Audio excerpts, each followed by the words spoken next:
और रेगिस्तान में एक और कहानी है, मसाडा की। एक ऐसी कहानी जो आज भी गूंजती है। ये एक ऊंचे पठार पर बना एक किला था, रोमन साम्राज्य की जबरदस्त ताकत के खिलाफ यहूदी बागियों का आखिरी गढ़। किले के अंदर जानते हैं कितने लोग थे? सिर्फ 960 यहूदी बागी और उनके परिवार।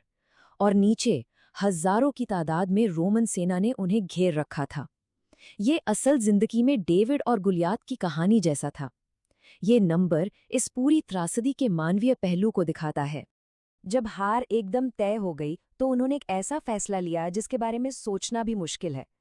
जैसा कि इतिहासकार जोसेफस ने लिखा है, पकड़े जाने और गुलाम बनने के बजाय उन्होंने अपनी शर्तों पर मरना चुना।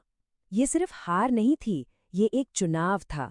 हार न मानने का एक आखिरी काम जो आज़ादी और बलिदान का एक प्रतीक बन गया।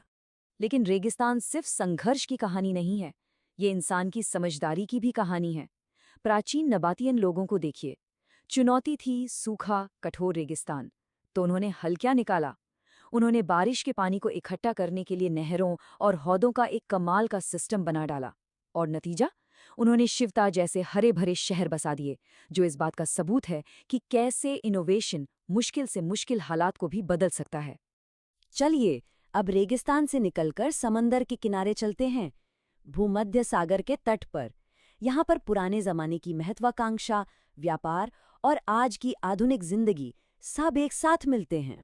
ये है मेगिद्दो का प्राचीन टीला। ये उस दौर की सबसे जरूरी सड़क विया मारिस पर कब्जा रखता था, जो मिस्र और मेसोपोटामिया के ताकतवर साम्राज्यों को जोड़ती थी। मतलब जिसका मेगिद्दो पर कंट्रोल, उसका व्यापार और सेनाओं की आवाजाही पर कंट्रोल। तो इसमें कोई हैरानी की बात नहीं है कि इतिहास में इस जगह के लिए सबसे ज्यादा लड़ाइयां हुईं और आखिरकार बाइबल में इसे आर्मागेडन की अंतिम लड़ाई की जगह के तौर पर हमेशा के लिए दर्ज कर लिया गया।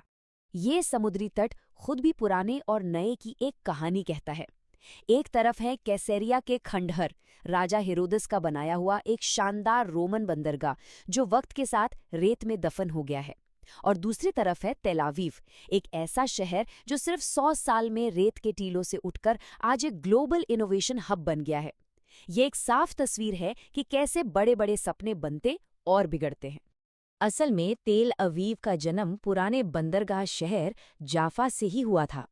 जाफा दुनिया के सबसे पुराने बंदरगाहों में से एक है, जो कहानियों से और अलग अलग संस्कृतियों से भरा हुआ है।